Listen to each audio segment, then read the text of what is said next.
Saying on my phone, I don't know, some of you know this on the iPhone, they've got that little stock app. I added Tesla to it to give me a little boost during the day. 225 and dropping. So, and if you own one, we're not blaming you. You can take dental floss and pull the Tesla thing off, and take out, just telling you. Please don't vandalize, don't ever vandalize Tesla vehicles. And so,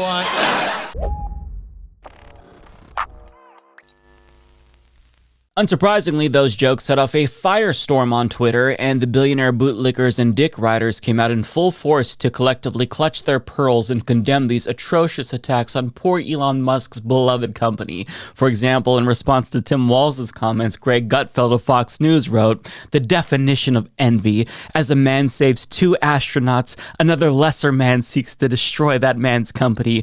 Do you need any more proof that the Democratic Party is no longer a party of men?" And in a melodramatic post from Libs of TikTok, a stochastic terrorist whose fiance left her, she says thousands of Tesla owners were doxxed and threatened. Dozens of Teslas were set on fire and vandalized. A bunch of Tesla dealerships were targeted with violence. Tim Walz hasn't condemned this coordinated domestic terrorism. Instead, he's practically celebrating and egging it on. Evil. This lady literally incited bomb threats against a children's hospital, so I don't think she's the best person to condemn others for inciting domestic terrorism. Ted Cruz chimed in saying, "Small, petty, vindictive, evil bastard."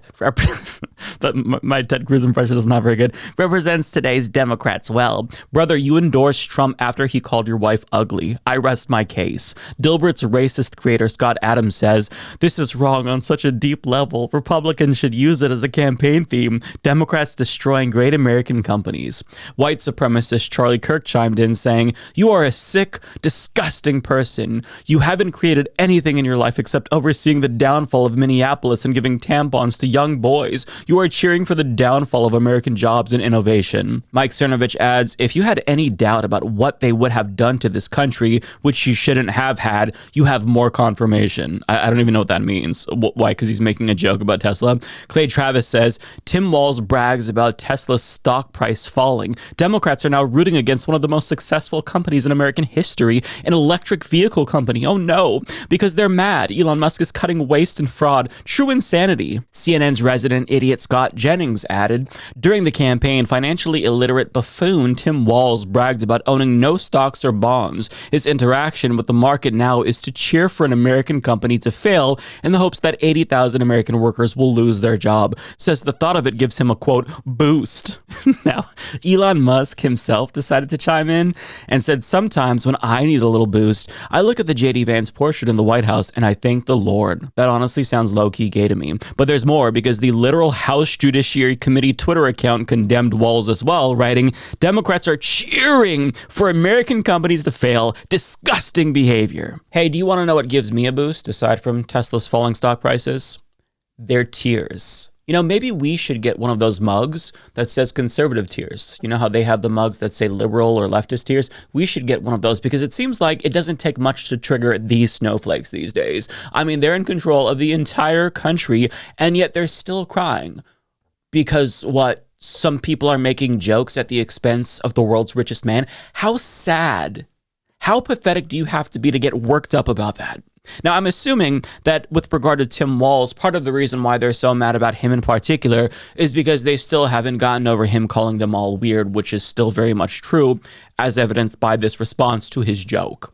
And even though they're suddenly aghast that a politician would root for the downfall of an American company that we all cherish, let's remember what these dipshits spent the last couple of years doing. As Wu-Tang points out, they went after Bud Light, Disney, Apple, Coke, Pepsi, and a million other American companies, all because they said that these companies were too woke or some bullshit. So spare me the outrage. But let's not forget about Jimmy Kimmel, because they're also accusing him of being too mean to Elon Musk, and specifically they're saying that he is inciting terrorism for his obvious joke. And wokeness accuses him of wanting more Tesla attacks, and in the replies, they're calling for Kimmel to be charged for promoting violence. Kyle Becker adds, Jimmy Kimmel virtually encourages his audience to vandalize Tesla vehicles because he dislikes Elon Musk. The audience laughs at this.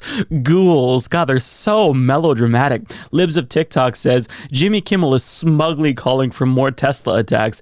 Evil. You really can't make this up. Jimmy Kimmel is openly calling for more terrorist attacks on Tesla. This Epstein client needs to be investigated and arrested. I'm assuming this person voted for Donald Trump and denies that Trump had any ties to Epstein, even though he was on the flight logs like 7 times. I'll never forget that Jimmy Kimmel encouraged violence against Tesla. Okay, let's rein it in, all right? I don't think that I got worked up when these same types of people incited violence against me, also because of a joke that I made. There's just no reason to be this mad about a joke, an obvious joke. But keep in mind that these same people, at best, have nothing to say about their tax dollars funding a genocide in Gaza, but at worst, a lot of them actively cheer it on. So by right-wing logic, you're only allowed to celebrate terrorism if the targets are women and children. But if it's property, don't even joke about that. That's beyond the pale. These people are morally superior to no one. They are brainless NPCs sycophantically defending the profits of a billionaire from naughty jokes. A billionaire, by the way, who doesn't give a fuck about them. They could die and he wouldn't bat an eye. He does not care about them, but they care about his profits this much to where they're getting worked up over jokes. It doesn't get any more pathetic than that. But unfortunately for them, Tim Walz and Jimmy Kimmel are protected by the First Amendment. They say that they care about free speech. We know that they don't.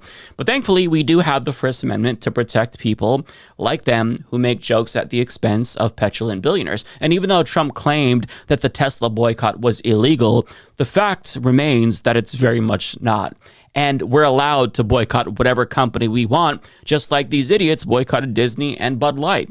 And I shouldn't have to explain all of this to capitalists, but this is how the free market works. I get that Elon Musk's companies mostly subsist off of corporate welfare subsidized by our tax dollars, but if he's no longer able to compete in the free market, even with all of these government handouts, I don't know what to say. I mean, that's the market. It's spoken. Capitalism is a motherfucker sometimes, I know.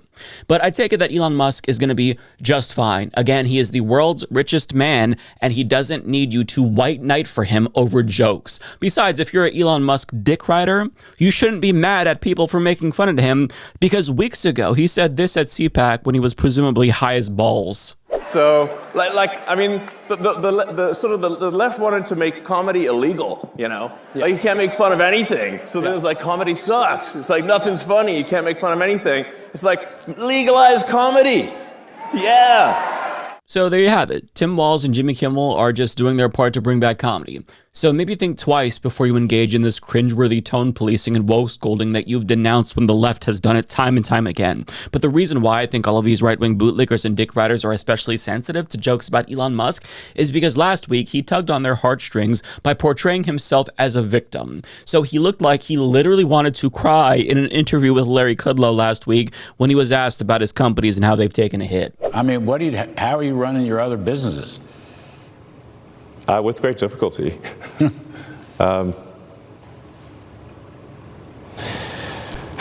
Yeah, I mean...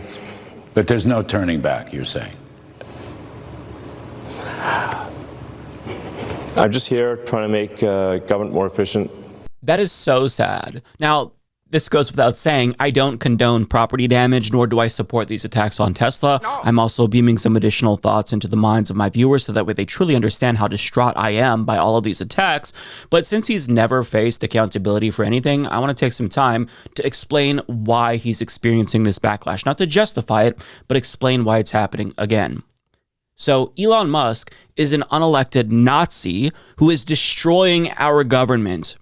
Like his companies, a lot of people rely on the federal government to survive, and him gutting social services materially harms Americans in a profound way. Let's just talk about Social Security, one example of the thing that he's doing to screw over working class Americans. So he's going out of his way to delegitimize the program by calling it a Ponzi scheme and lying about dead people getting checks, and he outright expressed desire to cut programs like Social Security in an interview on Larry Kudlow, the same one that we reacted to. Now, even though he doesn't have the authority to unilaterally take away Social Security from us, he is in a position to kill it incrementally through death by 1,000 cuts. For example, DOGE slashed thousands of jobs at the Social Security Administration, which is an agency that was already understaffed. And this move alone puts the entire system on the brink of collapse. It's already faced outages. On top of that, as the Washington Post explains, DOGE is pressuring the agency to make additional cuts to get rid of, quote, wasteful spending. And one casualty could be the phone line for Social Security, which would force millions of elderly people who don't know how to use computers to have to use the internet if there's an issue, or force them to go in person at an office, even though transportation is already difficult for elderly and disabled people. To make matters worse, DOGE also announced the termination of leases to 45 Social Security office locations, making it even harder to get in contact with somebody at SSA if they have to go in. And Judd Legum of Popular Information details a new memo from the Trump administration that aims to implement changes that would cripple the program, making it more difficult to collect Social Security benefits if you plan on retiring soon. So that's part of the reason why there's this backlash. This is a benefit that Americans paid into their entire lives. So if you fuck with their money, don't be surprised when they fuck with yours too. And this is just one issue. We haven't even touched on him firing veterans, firing thousands of government employees at agencies like the IRS, which is going to delay their tax returns that they rely on. And ironically, all of these cuts decrease government efficiency. So it's not even accomplishing what he says it's accomplishing. But the DOGE cuts aren't just being felt here at home, they're also being felt around the world. And if you just look at one cut at one agency, you can see how devastating it is. So let's look at HIV medication, for example. The amount of people affected by this is huge. This visualizer from the New York Times shows how many people per year are going to be affected by cuts to USAID's treatment for HIV and AIDS. Each dot represents 10 people. And as you scroll down, you begin to see just how quickly that number grows, to the point where a total of 1.65 million people could die within a year without the HIV treatment that they relied on from USAID. And when you scroll back up, you begin to get even more perspective about the massive amount of people that this one cut is going to affect. And the article explains how it costs less than 12 cents per day to keep somebody with HIV alive in a developing country like South Sudan. And multiple people have already died, and more will continue to die unnecessarily because of these cuts that this one man is making. And again, this is just the impact of one cut. When you zoom out, and you look at all the other cuts that he's making across the agency, the impact that he's having, the disaster that this is causing is monumental. It is truly unfathomable. And yet this robber baron has the audacity to whine and cry victim and claim that he's never done anything wrong, only productive things, as if we don't see through the bullshit. The only people who are fooled by this are the sycophants and dick riders and bootlickers that we're making fun of in this video. But in that same interview, he claimed that the reason why he's facing this backlash is because Americans are bad people, not him. Yeah, I mean, it's really come as quite a shock to me that there's this level of really hatred and violence from the left. I always thought the left, or the Democrats, were supposed to be the party of empathy, the party of caring, and yet they're burning down cars, they're firebombing dealerships, they're firing bullets into dealerships, they're just, smashing up Teslas. Tesla is a peaceful company. We've never done anything harmful. I've never done anything harmful. I've only done productive things. So I think we just have a deranged, there's some kind of mental illness thing going on here, because this doesn't make any sense. Yeah, and I think there are larger forces at work as well. I mean, I don't know who's funding it and who's coordinating it, because this is crazy. I've never seen anything like this. Every accusation is a confession. What fraudulent payments are you stopping exactly, Elon? Was it the Social Security payments to Leonard Johnson, an 82-year-old Seattle resident who saw his Social Security temporarily cut off after DOGE declared him dead? Was it 8-year-old Nicole Dang, who unnecessarily died of AIDS? Or a single mother and her 5-year-old son both died of AIDS? Or 10-year-old Peter Donde? Or the 145 orphans that this man is working with in South Sudan who are now dying because of these cuts that you're making? Are these the fraudulent payments that you're talking about, Elon? Because from my perspective, it seems like the only fraud is you, the richest man in the world, cutting off life-saving aid to the poorest people in the world under the pretense of cutting costs while you rake in $8 million a day from government subsidies yourself. So spare me the tears. You're not the victim. You're a victimizer. And it's why people all over the world are turning on you. It's why people are boycotting your companies, because they see what you're doing and they see right through you. It's why your approval rating keeps tanking to the point where you're now bringing down Trump's approval rating too. And it's why this is the reaction that you receive when you're brought up in town halls across the country. I support Elon Musk and the Department of Government Efficiency.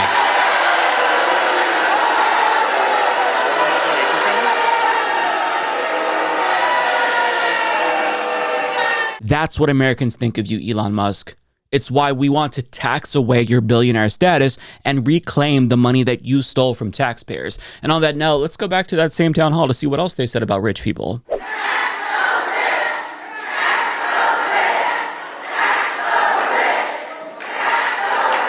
Okay, let's talk about this. So your proposal to solve this is to tax the rich. They're talking about you, Elon Musk. You're not a billionaire because you're smarter or work harder than your employees. You're a billionaire because you exploited the labor of your employees and pocketed the profits that they made for your companies. Why are CEOs the only ones getting richer when companies do well? I mean, Americans are more productive than ever, yet they're not reaping the benefits of their hard work. Why is that? It's because oligarchs like you bribed politicians to rig the economy against the rest of us. And now you're making all of these cuts to federal agencies to finance even more tax cuts to you and your rich buddies. We're being robbed, and finally Americans are waking up to the reality that it's not trans people or immigrants or black and brown people who's causing all of our problems. It's modern day robber barons like you, Elon Musk. And I, for one, am ecstatic about our collective awakening, and I hope it continues. And I'm going to keep exercising my First Amendment right to call for the continuation of this Tesla boycott. And I'm also going to keep shitting on Elon Musk and all of his fucking companies relentlessly, because as an American, that's my fucking right. And the only thing he and his dick riders can do about that is cry. So keep crying, because we're going to keep doing it. Luigi, not happy.